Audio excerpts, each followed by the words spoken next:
I've loathed apples for as long as I can remember.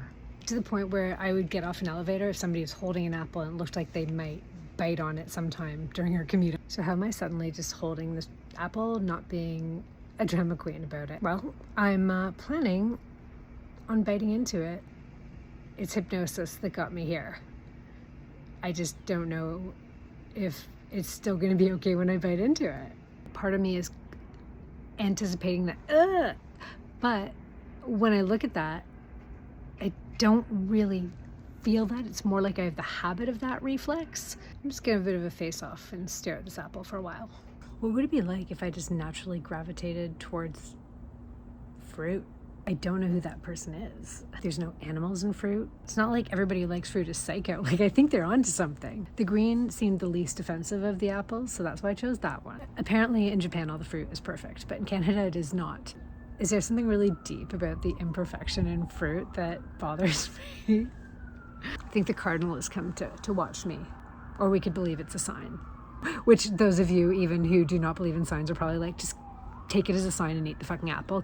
Fruit is the thing. Some people are like, oh, maybe you're just really sensitive. And I'm like, no, I don't think it's that. I just think I'm ridiculous. Do you want to hear what it is, really? The guy who did the hypnosis on me, he didn't just kind of go, you will like apples now.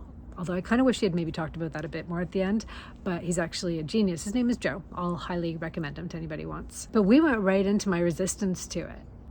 There was this immature stubbornness that I could definitely sense about how I feel about fruit. So it's time to let that go. I think Chloe's getting bored.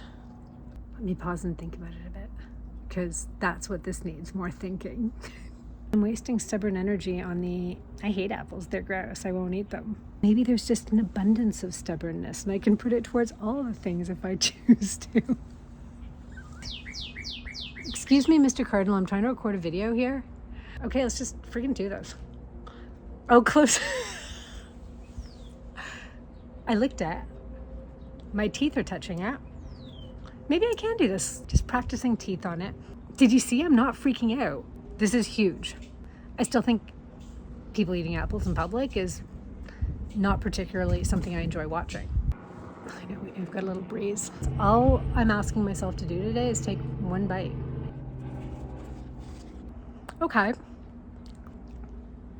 I'm gonna try another bite. See now why you have to kind of go a little bit, because a little bite just wasn't working. Look at me learning all about apples. I'm not in love with this, but I'm handling it. I'm going to consider that a win. Stephanie J. Marshall, apple eater.